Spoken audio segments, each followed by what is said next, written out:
Hi everyone, my name is Nicole. I work at the Michigan Humane Society Berman Center for Animal Care in Westland, and I am here with a couple friends, but first I'm going to introduce you to Impa. She is a 1-year-old cat that came to us as a stray almost a month ago, and she has been up for adoption waiting for her home, and nobody's taken a look at her yet. In her cage she's a pretty calm cat, but as you can see, she is pretty energetic and she just loves her treats. That's the only thing getting her to sit still. And she just loves to play with her toys, but she really wants to just be around you as well. Impa would probably do best in an active home, somebody with a family that just wants to play with her constantly, but you know, I'm sure once she gets all that energy out, she would just love to snuggle. As you can see, she just wants so much attention, and that is not a bad thing. Who wouldn't want to cuddle with her? Since she came in as a stray, we don't have much background on her, so we don't know if she's ever lived with other cats or has ever lived with dogs. So it would be important to give her a time of adjustment. When you do come down to meet with her, our adoption counselors would be happy to go over how to introduce her properly to your specific environment and get her used to everybody that's new in the home, just to make sure that everybody gets along and everybody gets the appropriate adjustment period. If you have never had a cat before but you're interested in becoming a cat parent, it's very important to do your research first. The best start is to talk to some friends of yours or family that do have cats and just ask them what it's like to have a cat throughout the day. Cats are usually pretty independent animals. It just depends on the specific cat that you're looking for, but obviously you want to get all the supplies first because you want them to just feel at home. So getting all that supplies is really important, the litter box, the food and the food bowls and toys. And just, you know, kind of think of it as if you were coming into a new home and how you would like to have everything ready. Cat-proofing a home is easier said than done. Cats are very mischievous, most of them anyhow. They're very curious animals. So, you know, you always want to think about what your needs are and your wants are in a pet in your home. So if there is a specific spot of the home where you don't want a cat, you can try a baby gate, but remember they can jump pretty high. So, you know, you can always talk to animal trainers and discuss with them a personal solution to your dilemma and talk to them about what would be great for your pet and you to be happy, just because everything is so specific to you, your pet, and your needs. So you know, you can always talk to an adoption counselor when you come down to any of our locations.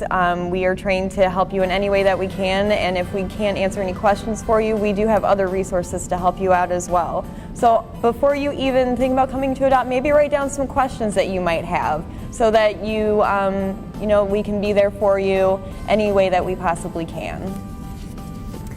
All right, so I have Maggie with me next. She is an 8-week-old lab mix. Now, Maggie came to us from Louisiana. The Michigan Humane Society has a partnership with the Humane Society down in Louisiana, and we take dogs and puppies from them quite often to help with their overload of animals. See, in Michigan we get the winter break and we don't get nearly as many strays as we do in the summer. In Louisiana they don't have that break because it's always so much warmer there. So there's lots of stray animals and we just like to help them out with that when possible. And Maggie is a sweet little result of that partnership. As you can see, she's very playful. Because she's so young, she does need to learn some manners. She's a little mouthy, so you would want to come and meet with her if you have any small children. Bring them with you for sure. She might not be the best fit for younger children, but for older children that can understand that she is mouthy and she won't harm with those sharp puppy teeth, she would be a pretty good fit. But you do have to remember she is a puppy and you have to keep up with her. It's not going to be the other way around. If you are a first-time dog owner, especially a first-time puppy parent, there's a lot that goes into having a dog. They're not so independent like cats, for example. They need a lot of attention and they need to be included in your everyday schedule. And really, it's like having another child, especially with a puppy. They need to be on a feeding schedule, and they're not going to always sleep through the night. They're going to want to play at 2 in the morning sometimes. And, they require the food bowls and a bed and lots of toys.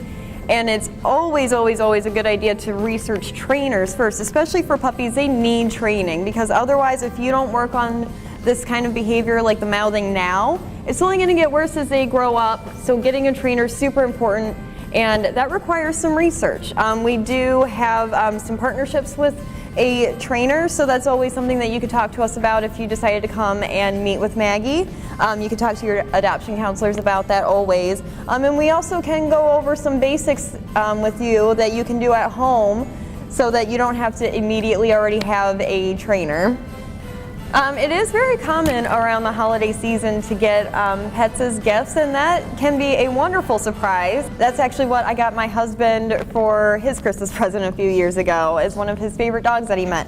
But you have to keep in mind that it is really important for the puppy to match with that person, not with you if you're not going to be housing this animal. So you do want to make sure that that person is even interested in having an animal in the first place. They are a big responsibility, especially a cute puppy or kitten, which we're all going to want to grab for this holiday season. But it's a lot of work, and if somebody isn't ready for it, it's not going to be the funnest challenge that you have. But if they have stated that they are looking for a puppy or kitten or a dog or a cat, then you do want to maybe talk to them about what they're looking for, because not all dogs and cats have the same personalities. They all are individuals, just like us humans are. And you want to make sure that's the right fit, and maybe consider bringing them down and having the trip here as the gift. And just that surprise and letting them know that you are here to get a pet for them and they can pick who they like, I think that would be a very fun gift and a fun day in general. If you are interested in adopting Maggie or any pet from the Michigan Humane Society, you would come down to one of our adoption center locations and take a look at the animals that we have available for adoption. Or you can go on our website, michiganhumane.org. While you're there, fill out your application so that when you do come to meet those animals, that's already done for you. And we'll have to approve you when you come to the facility, so make sure to bring the application done with you. We'll have you meet whoever you're interested in and take a look at all of our animals that we have available.